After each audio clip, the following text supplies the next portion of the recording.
remercie les participants. Il y a à ma gauche M. Alain Verbecken, si je me trompe dans la prononciation du débat, directeur, et il va partager avec nous, directeur chez Deloitte, sur la fiscalité transfrontalière, un sujet, on l'a vu, épineux et structurant dans le monde de la finance islamique. Monsieur Farouk Raja, vous avez déjà vu, et puis je remercie également Mme Daniel, vous honorez de sa présence aujourd'hui. Alors, développer un cadre réglementaire pour assurer une croissance durable de la banque islamique.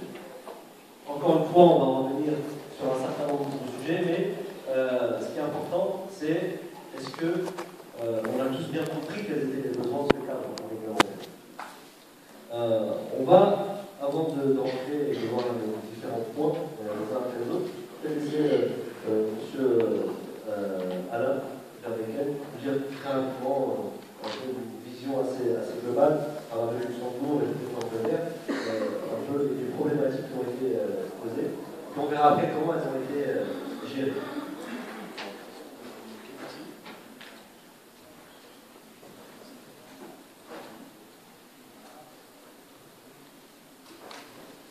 Merci. Donc, d'abord, si on parle de fiscalité de l'économie islamique, le premier point qui est très important, c'est qu'il faut vraiment un cadre qui donne lieu à un avis des différents produits charia et des produits conventionnels. C'est vraiment un panneau pour avoir un produit concurrentiel. Qu'est-ce qu'on voit dans un nombre de pays européens, c'est qu'il y a des frottements fiscaux, si on peut pas de traitement fiscal de produits charia ou de produits conventionnels. Quels sont les frottements les plus importants qu'on voit? Juste pour donner quelques exemples.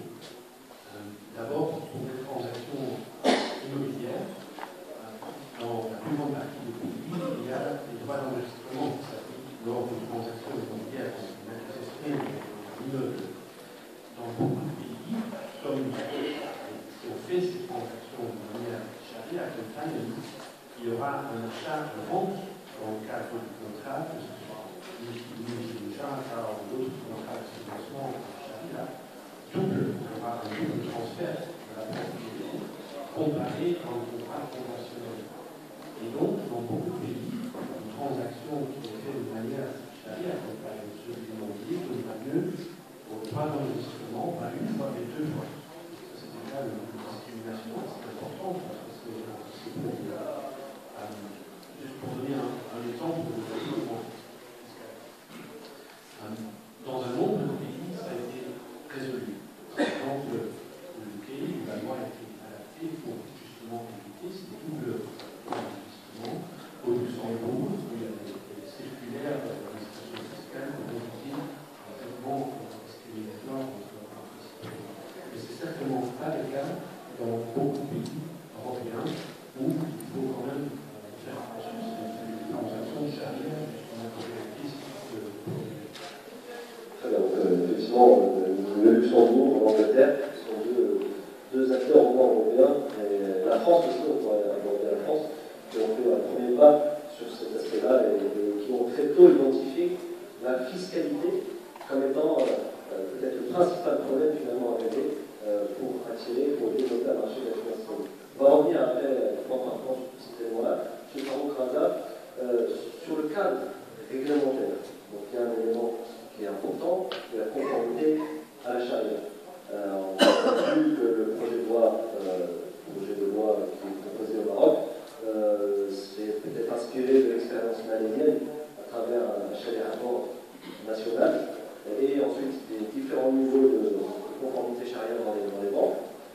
Mais est-ce que vous pouvez nous dire un mot sur cet élément aussi qui est très très important en matière de cadre réglementaire, la conformité charia, comment ça a pu se faire ailleurs, notamment peut-être en Angleterre, où ça a été fait, et puis dans d'autres pays éventuels.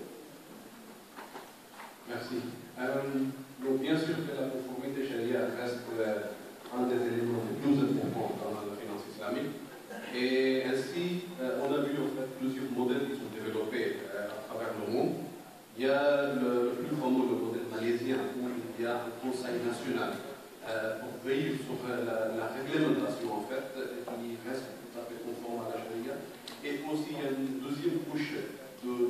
conformité charia au niveau institutionnel. Donc chaque institution doit avoir sa propre comité, si vous voulez, le comité éthique, le comité des savants, pour assurer que les opérations et les produits de cette institution sont conformes à tout temps à la charia. Alors le Conseil national n'intervient pas au niveau institutionnel, mais a double rôle en fait. Alors il y a le rôle de guider en fait les comités institutionnels et développer, faire évoluer la réglementation, mais aussi en cas de litige ou en cas de conflit en termes de conformité charia. Alors c'est le Conseil national qui doit prononcer qui a vraiment qui est la plus grande autorité. Mais il y a aussi le modèle, je dirais, Golfe européen, alors dans la plupart des pays du Golfe, et aussi dans les pays européens comme UK, comme la France et le Luxembourg. Alors ce n'est pas une obligation. Alors chaque institution doit avoir sa propre comité d'éthique de charia, et les régulateurs en fait n'interviennent pas dans la matière de conformité. Alors par exemple en Angleterre, alors FSA, Financial Services Authority, le régulateur du marché bancaire, a en fait pris sa position très clairement. Alors ils ont dit que nous sommes une institution laïque et on ne peut pas nous prononcer, on ne peut pas intervenir en fait en termes de conformité charia. Mais ce que nous on a besoin, c'est d'assurer que si toute banque ou une institution financière propose des produits islamiques, alors il faut que les produits soient conformes. Donc ils ont obligé chaque institution d'avoir déjà un comité de conformité charia et aussi d'avoir un audit régulier, pas un audit financier, mais un audit de conformité charia. Alors maintenant, je pense que la tendance dans le monde, c'est plutôt d'aller vers le modèle malaisien. De plus en plus des pays, en fait, surtout des pays où il y a la majorité de population musulmane, alors on a commencé à développer des modèles qui sont plutôt comme le modèle malaisien. Alors notre cabinet travaille actuellement avec le sultanat d'Oman. C'est le dernier pays en fait, dans la région du Golfe qui vient de commencer la finance islamique après plusieurs années d'hésitation, et on est en train de voir c'est quoi exactement qui est plus favorable. Et la tendance des autorités, et même aussi on a sondé pour la clientèle, les gens ils ont plus confiance dans un conseil national qui garde un veille sur tout le système financier. Et il y a bien sûr il y aura la possibilité de faire des comités institutionnels aussi.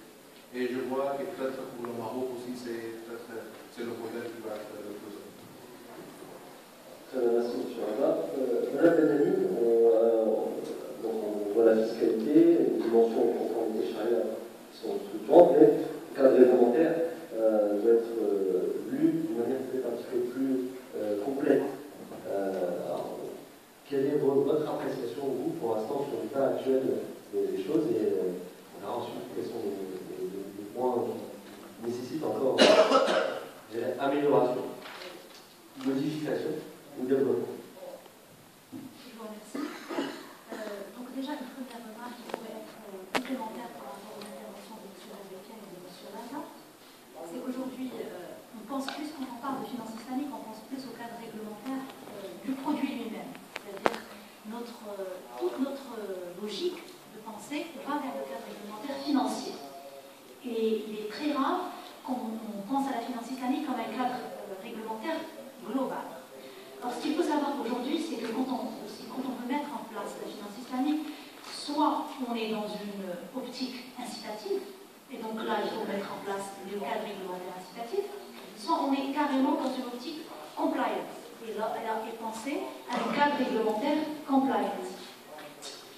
Aujourd'hui, nous pouvons coupler les deux, c'est-à-dire sur le plan fiscalité, nous pouvons se poser la question, quel est le cadre compliance qui permet non seulement de respecter les règles chariatiques de la finance islamique, et en même temps d'être un cadre incitatif.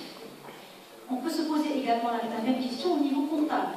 Aujourd'hui, ce qu'il faut savoir, c'est que le cadre comptable est un des éléments de compliance, c'est-à-dire que l'audit des comptes suppose que vous avez un processus de traduction des opérations et des transactions financières islamiques qui respectent les règles de la finance islamique.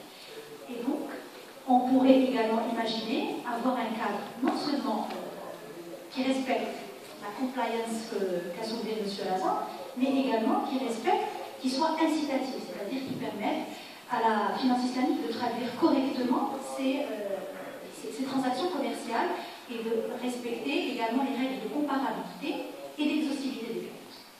Donc ça par rapport à, disons, l'aspect réglementaire en globalité. Et donc cet aspect, moi je dirais qu'il ne faut pas le négliger. Il ne faut pas uniquement se focaliser sur le produit lui-même. Il faut penser à la finance islamique comme un tout intégré. Un tout qui comprend un aspect réglementaire financier et des aspects qui sont des aspects de gestion, qui ne sont pas forcément liés au produit, mais qui sont des aspects de gestion qui ont leur importance. C'est ce que je pourrais ajouter par rapport. Très bien, merci beaucoup. Donc on va continuer notre voyage et revenir un peu au Luxembourg.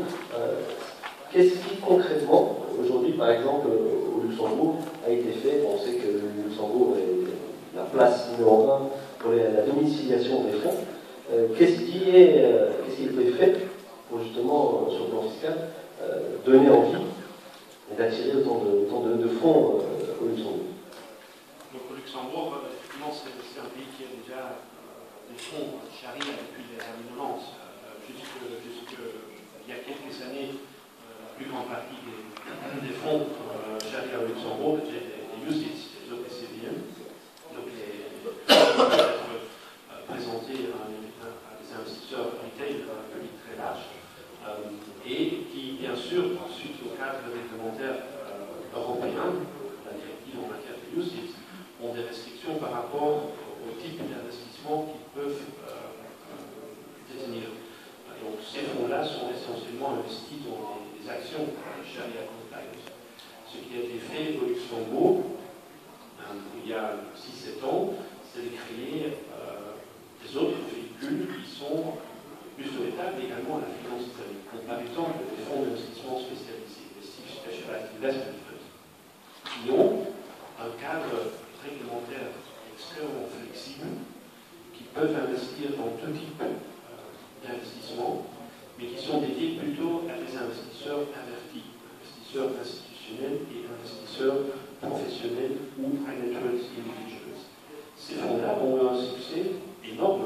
Maintenant, on a vu très récemment l'arrivée de plusieurs fonds charia très importants pour plutôt des investisseurs institutionnels ou high net worth du Golfe, qui fonctionnent comme, disons, une plateforme d'investissement global pour ces investisseurs, qui sont d'ailleurs très connus dans le monde des investisseurs institutionnels également, et qui sont fiscalement neutres.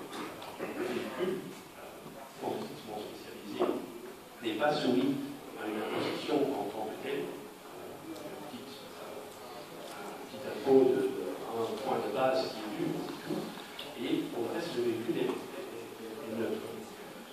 Par rapport aux transactions islamiques qui sont effectuées, le cadre fiscal a également été clarifié par les autorités fiscales sur base d'un nombre de circulaires qui ont comme esprit le substance over form et l'installation de ce qu'on appelle un lien entre les produits islamiques et les produits conventionnels. Et un autre exemple d'harmonisation concerne par exemple les contrats Murabaha, où si on utilise ces contrats comme un produit de financement, si rien n'est fait dans beaucoup de pays,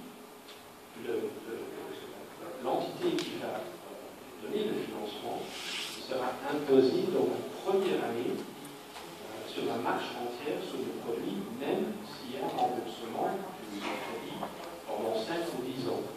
À nouveau, c'est une situation qui peut créer des discrépances assez importantes entre le conventionnel et le cadre islamique.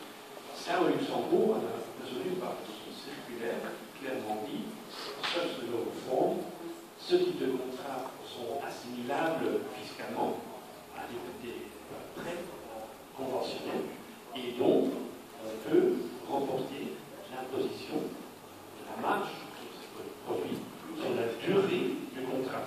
On ne sera pas imposé dans le véhicule sur la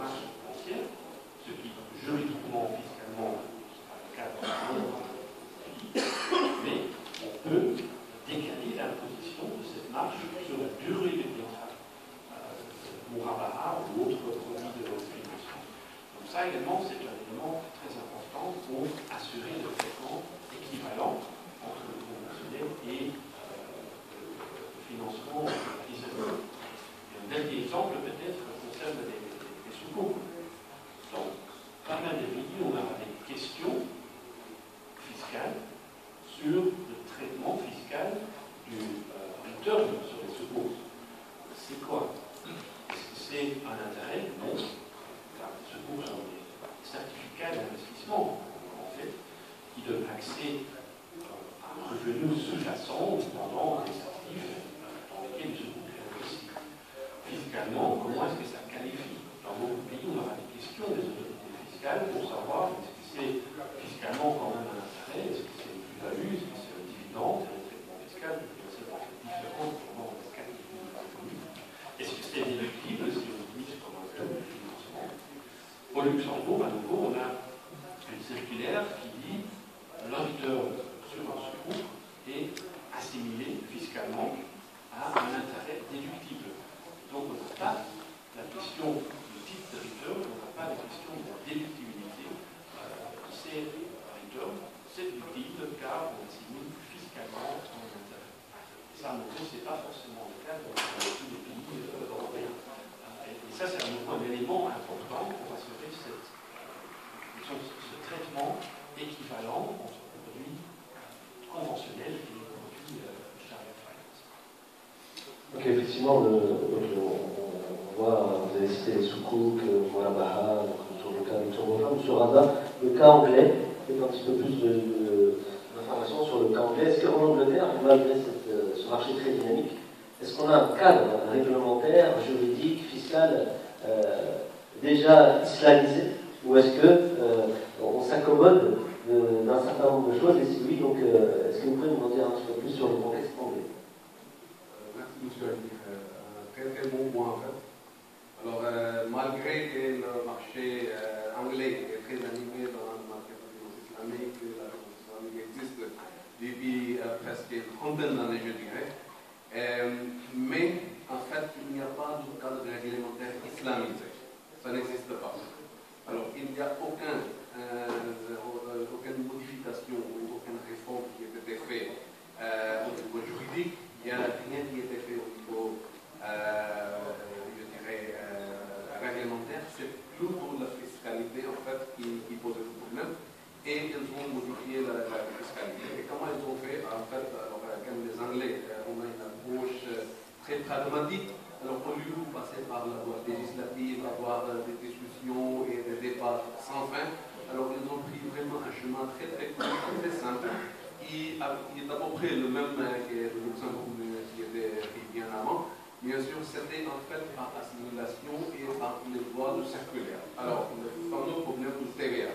Alors, juste pour vous donner un petit peu de détails, alors, dans une opération de droit, ou même déjà, alors la banque elle est obligée en fait d'acheter le bien et puis revendre ou soit mise en location au client.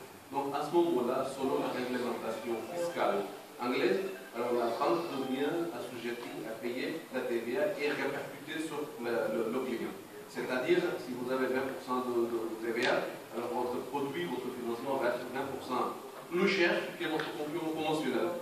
Et M. Verbecken a mentionné le level playing field, ou comment dire, ils ont mis à pied égal tout le monde. Donc la fiscalité anglaise a pris une simple approche, c'est d'assimiler le financement par la voie de Murabaha ou du Jara ou même du Sharaka comme un financement bancaire normal. Donc à ce moment-là, alors ils ont, avec une demi-page de circulaire, en fait, ils ont neutralisé le problématique du TVA. Ils ont fait la même chose aussi pour les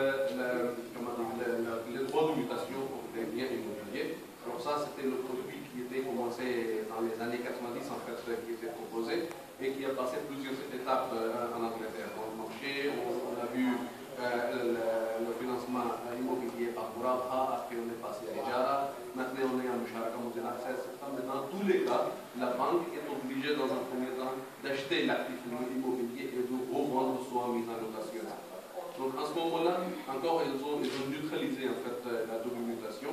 Et maintenant, c'est simple. Alors chaque fois que vous pouvez trouver ça facilement, les textes sont disponibles en ligne sur le site HMRC, c'est la fiscalité anglaise, vous allez trouver tous les textes qui vous expliquent que c'est des textes qui sont prêts. Alors, ils ont pris cette approche et ça a neutralisé et ça a beaucoup aidé en fait le développement et la croissance de la finance islamique dans le marché.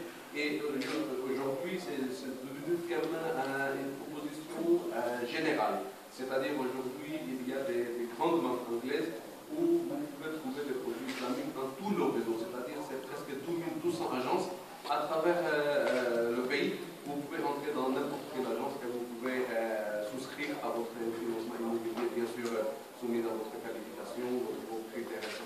Et vous pouvez ouvrir un compte, vous pouvez faire un dépôt, etc. Et tout ça, c'est devenu possible uniquement avec cette approche pragmatique des autorités. Alors, on voit effectivement cette approche pragmatique. Selon vous, Mme Dionani, il faudrait avoir une approche, comme vous dites, un cadre réglementaire intégré. Est-ce que vous pouvez détailler un peu plus et puis on verra après quelles sont les briques les plus importantes? Alors, je vais juste rappeler un petit peu d'abord l'historique. La finance islamique, dans une version un peu plus réduite, est apparue au Maroc en 2007. Nous savons tous, comme Banque Morel a sorti une recommandation, c'est une circulaire de recommandation, pour introduire 3 produits financiers islamiques. Alors, elle a accompagné cette introduction d'une circulaire d'application en ce qui concerne le cadre comptable, c'est-à-dire que le plan comptable des établissements de crédit qui est au Maroc un plan comptable spécifique au secteur bancaire, a été en parallèle amendé et aménagé pour accueillir les transactions de finances islamiques. Alors sur le plan fiscal, la même année, on a assisté à l'introduction de dispositions fiscales spécifiques au niveau du Code général des impôts qui, disons, fiscalisaient les 3 produits, à savoir la murabaha, la musharaka et l'ijara. Bien évidemment, cette fiscalisation au départ ne neutralisait pas, si on se souvient bien, ne neutralisait pas les frottements fiscaux.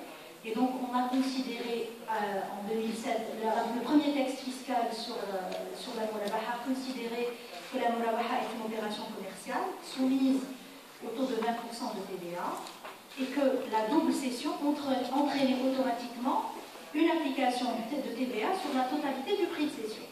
Et donc, on s'est retrouvé avec un coût financier très important.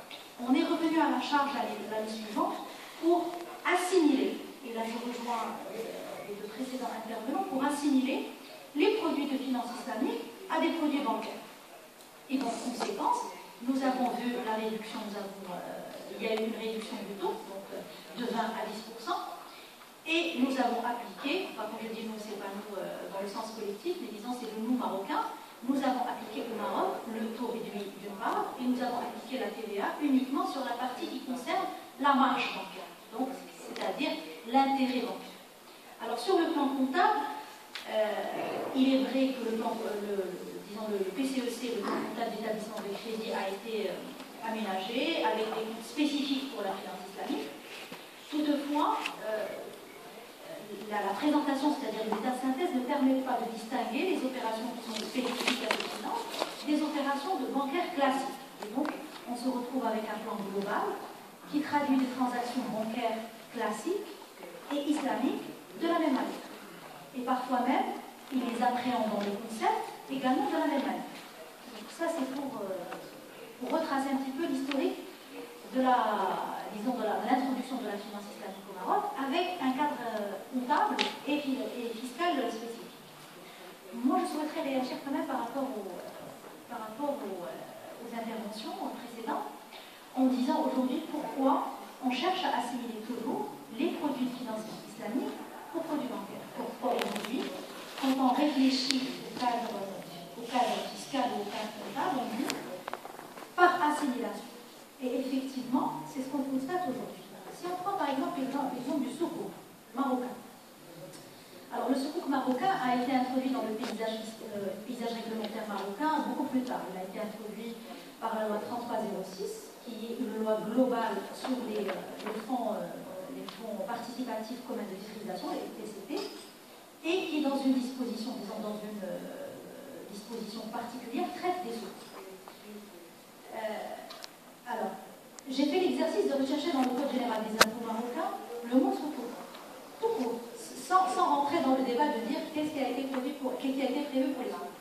Alors le Code général des impôts ne mentionne nullement le mot sukuk. C'est-à-dire qu'aujourd'hui que nous avons un produit financier qui a, en principe, qui doit avoir une certaine fiscalisation, quelle qu'elle soit, mais qui n'est nulle part mentionné dans notre cadre réglementaire.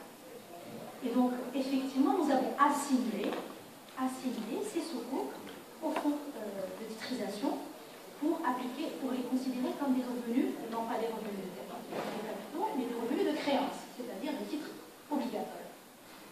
Ça pour le cadre moral.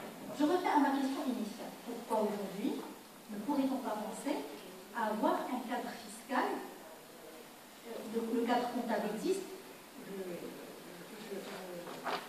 Je vous informe, en tout cas pour ceux qui ne le savent pas, qu'il y a une instance internationale de comptabilité qui a déjà édicté un nombre très important de normes comptables, qui sont aujourd'hui au nombre de 26 sur le plan international, qui sont à titre indicatif, pas forcément obligatoires, mais que certains pays du Moyen-Orient ont appliqué, donc par exemple le Soudan et AOFI.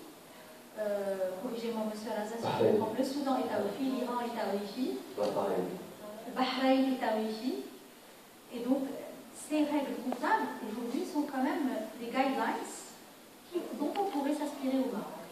Pour le cadre fiscal, moi je ne sais pas, je relance le débat, je dis pourquoi on cherche aujourd'hui à assimiler. Et est-ce que cette assimilation ne pourrait pas conduire peut-être à dire qu'on sort du cadre compliant des produits financiers? Ça, c'est une question effectivement importante. J'ai envie de vous répondre, si vous permettez. Pourquoi cette assimilation? Parce qu'on parle de produits financiers. Parce que de toute façon, les opérateurs qui vont les proposer sont des acteurs du monde de la finance.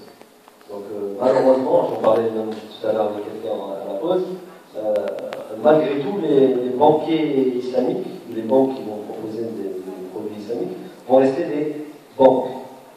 Même si leur fonctionnement, même si leurs outils, même si leurs produits sont structurellement différents des produits conventionnels. Je pense que ce qui est important, en tout cas d'un point de vue compliance, je pense que vous faites allusion à la compliance sharia. Voilà, quand on fait allusion à la conformité sharia, ce qui est important, c'est que le juridique, c'est que l'aspect juridique, lui, soit 100% sharia compatible.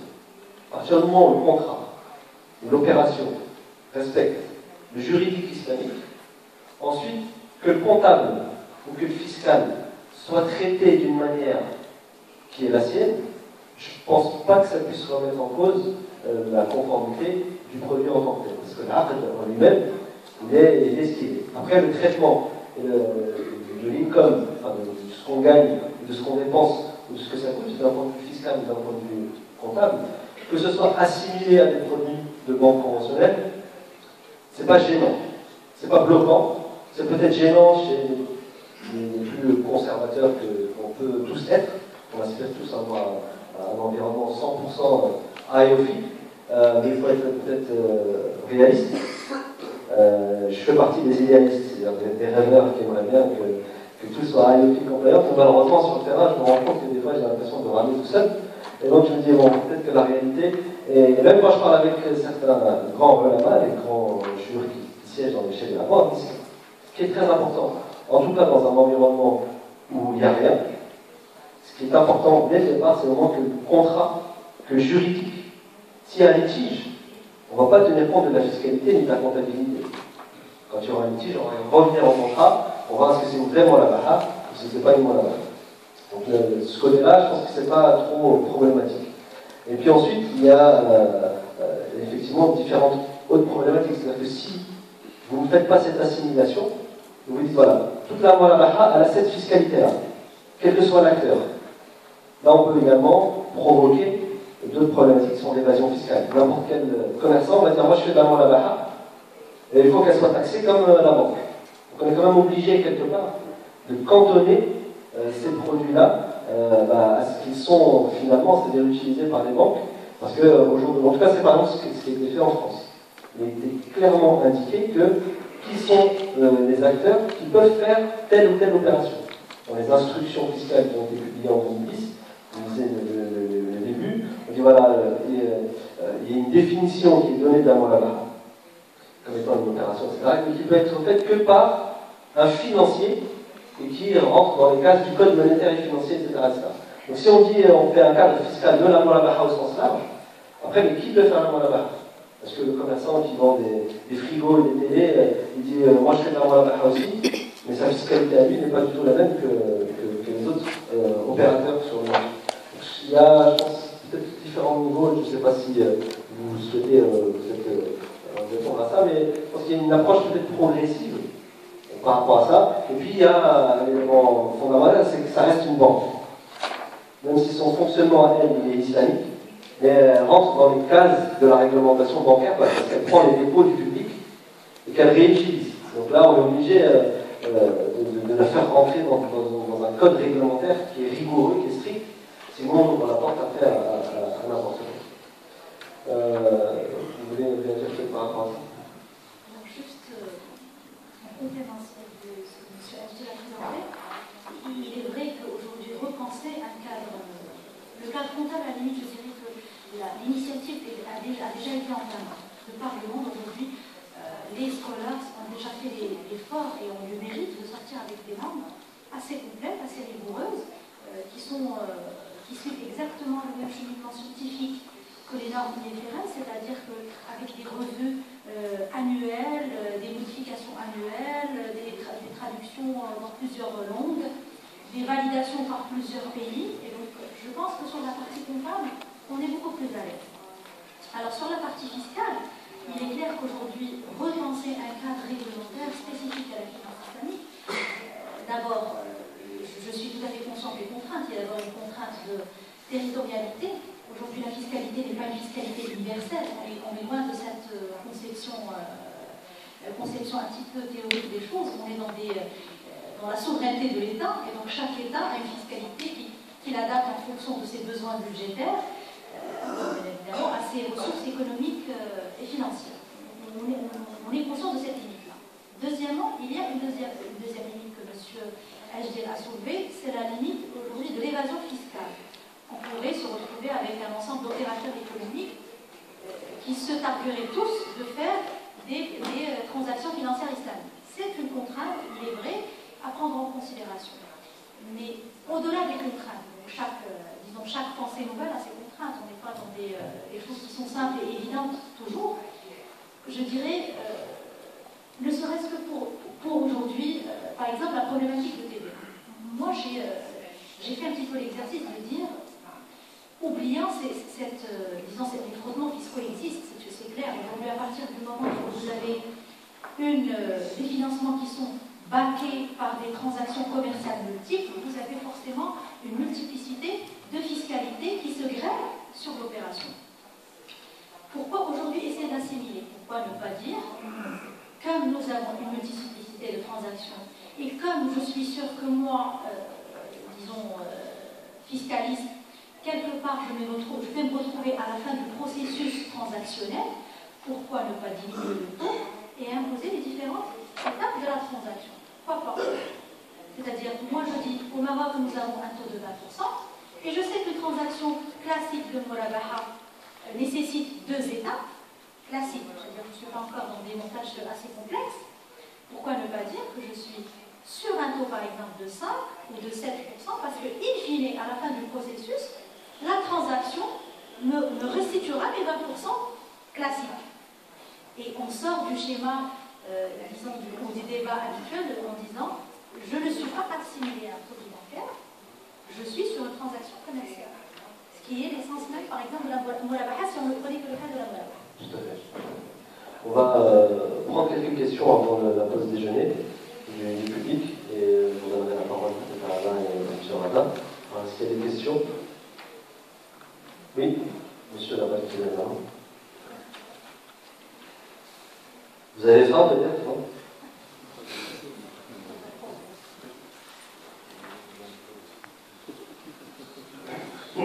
Présentez-vous s'il vous plaît et posez la question. Bonjour à tout le monde. Rachid Bouli, rédacteur en chef de Radar, Un journaliste. Oui. J'aimerais bien bien réagir sur l'intervention de M. Peter. À propos, la question c'est comment vous pouvez nous expliquer qu'une banque 100% islamique et en même temps européenne. Et tout le monde sait que la cause principale de la crise mondiale, ce sont les banques européennes et américaines. Parce qu'elles ont laissé leur domaine bancaire et ils ont commencé à bosser dans d'autres secteurs, comme l'immobilier, la bourse, etc. Donc, quelle est la chose en commun entre la banque islamique et les banques européennes? Merci. Vous voulez répondre à l'autre? Juste très brièvement, oui, je crois qu'on voit maintenant sur le marché international un intérêt croissant pour les produits islamiques, justement parce qu'ils sont beaucoup plus transparents que beaucoup de produits conventionnels. En fait, on voit qu'il y a un intérêt également des investisseurs institutionnels pour ces produits, notamment les pensions européens, qui sont intéressés justement parce qu'ils savent avec ces produits dans quoi ils sont investis exactement. C'est vrai que ces produits qui sont charia compliant sont plus transparents que beaucoup de produits conventionnels. Donc il y a un intérêt commun qui est également lié en même temps au développement des investissements en, disons, sustainability. Ça aussi, c'est un monde où il y a, je crois, des ponts encore à construire sur le développement, car les produits islamiques, à part les aspects purement qui viennent de la religion, sont très proches des produits qui sont vendus sur le marché, transparents en sustainability, en énergie renouvelable. Et là, je crois que c'est aussi, on ne peut pas aborder trop longtemps sur ce point-là, mais il y a tout un terrain où il y a des alliances qui peuvent se faire et des groupes qui peuvent se construire. Monsieur Raza, vous voulez juste préciser que quand je disais banque 100% islamique, c'est une banque qui a des capitaux essentiellement du Golfe et qui propose uniquement des produits financiers islamiques. Et dans un contexte 100% non islamique, c'est-à-dire l'Angleterre qui n'est pas un pays musulman. C'est juste ça que je voulais dire. Oui, juste quelques mots en complément. Alors, l'IBB, Islamic Bank of Britain, c'est une banque qui est 100% islamique et la banque a été fondée. Alors, il y a plusieurs banques qui existent depuis longtemps, c'est des banques conventionnelles, des grandes banques anglaises comme la HSBC, etc., les autres Barclays, alors qui proposent des produits islamiques depuis longtemps, mais la banque islamique britannique a été fondée comme une banque islamique, avec un capital qui était fourni par les investisseurs musulmans de Gaulle, mais aussi les investisseurs musulmans de l'Angleterre. Donc ça, c'était une banque qui était cotée sur la bourse de Londres, et le capital, en partie, était ouvert pour les actionnaires pour un libre-échange. Alors, c'est certainement 100% européenne parce que la banque était créée en Angleterre et est complètement soumise à la réglementation de FSA à l'époque qui est devenue maintenant FCA. Et cette banque reste tout à fait anglaise, donc elle propose des produits qui sont 100% islamiques et qui sont destinés au public britannique, par ailleurs. Alors, malgré que la banque elle est petite, mais elle a existé presque 10 ans maintenant. Alors la banque n'a pas fait trop de bénéfices, si vous voulez, ou de plus-value pour ses actionnaires, mais la banque a distribué en fait beaucoup de profits à ses clients. Et malgré qu'on a vu des crises de 2008 et de suite, alors où il y a des grandes banques anglaises en fait comme Lloyds, etc., qui ont eu beaucoup de problèmes, il y a certaines banques qui ont coulé en fait, et il y a d'autres qui ont reçu en fait l'assistance de l'État. Alors, l'IBB reste toujours le petit chouchou de FCA ou des régulateurs parce que c'est une banque en fait qui n'a pas fait de perte, qui n'a pas fait de problème, qui n'a pas créé en fait un souci pour les régulateurs ou pour le marché, qui continue à travailler tranquillement pendant la crise et qui va sortir très bientôt en fait de cette situation interne de soi-même. Une autre question. questions. Je vais prendre à gauche, je vais faire droite-gauche. Peut-être 2 questions encore avant la pause de déjeuner.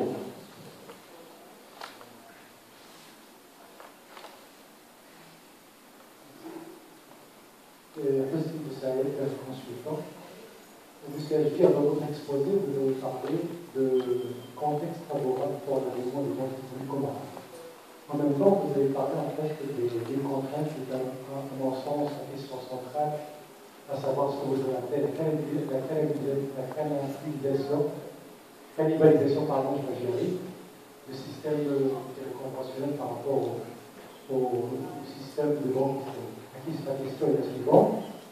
Est-ce que vous avez, ou est-ce qu'il y a des études qui ont été faites par rapport à la stabilité du système conventionnel par rapport à suite à l'arrivée des banques éventuelles des banques islamiques au Maroc?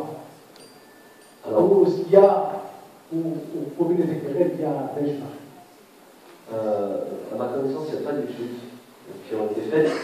À chaque fois qu'on pose la question, moi je dis quel est le pays que vous connaissez qui a été cannibalisé par la finance islamique? Je retourne la question. Là où il y a de la finance islamique, regardez un peu à quel endroit du monde la finance islamique a perturbé la finance conventionnelle, que ce soit en Arabie Saoudite, berceau même de l'islam, que ce soit en Malaisie, où c'est un pays, ça reste un État musulman, même si la population n'est pas essentiellement musulmane. Si elle est majoritairement musulmane, à 51 ou 52%. Dans les pays du Golfe, on ne peut pas vraiment comparer les pays du Golfe au Maroc. Il y a 300 000 Dubaïotes, par exemple, le reste c'est que des étrangers. Il y a des banques islamiques depuis plusieurs années. Donc j'ai envie de dire chaque pays a ses spécificités.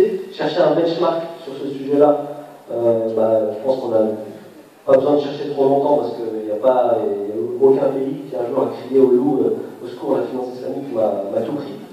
Et peut-être, je ne sais pas, le sultanat d'Oman, là, sur lequel c'est l'un des derniers pays de la région qui a quelques similarités avec le Maroc, dans sa sociologie, etc. Même eux n'ont pas craint la cannibalisation du marché, et pourtant, je ne sais pas si vous le savez, mais même Oman a eu son petit printemps arabe. En 2010, il y a eu des manifestations assez violentes, il y a eu 2 morts, médiatiquement on en a pas parlé. Mais dans les revendications du peuple, dans les manifestations, si vous cherchez un petit peu sur Internet, vous allez voir des banderoles « We want our Islamic Bank ». D'accord ? La réglementation, elle est sortie, ça fait quelques mois que la loi elle est officielle, etc., etc. Pour autant, mes études montrent que les gens, c'est pas parce qu'il y a une banque islamique qui va ouvrir à Oman que tout le monde va quitter sa banque. Et pourtant, les Omanais sont davantage bancarisés. Je crois qu'il y a 83% des Omanais qui sont bancarisés. Et eux-mêmes disent, c'est pas parce qu'une banque islamique va ouvrir que, ok, on est convaincus, on est des religieux et tout ce que vous voulez, mais on va pas y aller dans n'importe quelle condition. Vous voulez rajouter quelque chose, M. Raza et Mme Benani? En fait, comme M. Rajdi vient de dire que c'est un faux problème de cannibalisation. Alors, il y a plusieurs possibilités. Alors, soit vous avez le scénario malaisien, par exemple, où le gouvernement a vraiment poussé et favorisé en fait, la finance islamique par rapport à la finance conventionnelle. Donc, ça, c'est leur stratégie nationale. Il a très bien travaillé d'ailleurs, mais ça reste un seul exemple pour l'instant. Alors, sinon, vous avez l'approche UK, Luxembourg, où on met comment dire, le level playing field, on met à pied égal les deux acteurs conventionnels et islamiques, et laisser le choix au climat.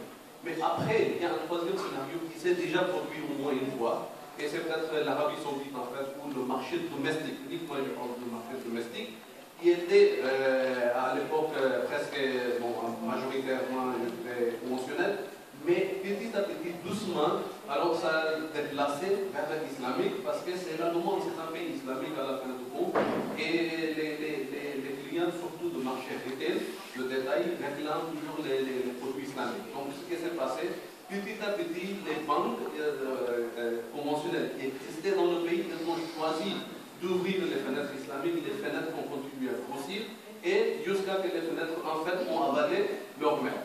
Mais est-ce que c'est un problème? Non, parce que en fait, le volume bancaire et la valeur qui est créée avec ça continue de s'accroître. et il n'y a personne qui est gêné avec ça. Alors, on vient de mentionner le sultanat d'Oman.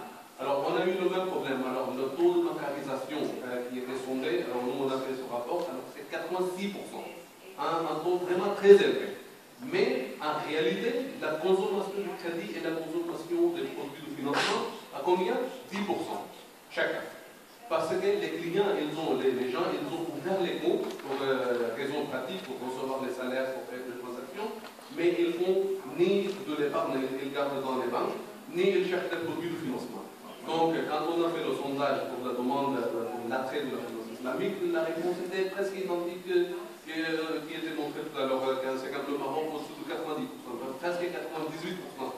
Alors, à partir de là, elles ont donné tous les sens, tout le agrément pour les banques islamiques. Elles ont aussi donné le choix aux banques conventionnelles d'ouvrir les fenêtres islamiques sous certaines conditions.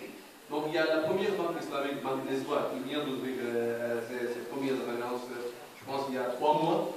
Est-ce qu'on a vu des foules dans des annonces? Non. Alors ça commence petit à petit. Et il n'y a en fait aucun risque systématique qui peut être créé. Et la Banque centrale omanaise a bien décidé en fait de laisser les deux secteurs d'activité à pied égal et laisser le marché décider à l'époque à long terme, c'est-à-dire au bout de 5 ans, 10 ans, 20 ans. Alors si c'est le marché qui conduit et qui se transforme automatiquement dans plutôt islamique et plutôt conventionnel, donc tant pis, ça ne pose pas de problème. Mais il n'y a pas de faveur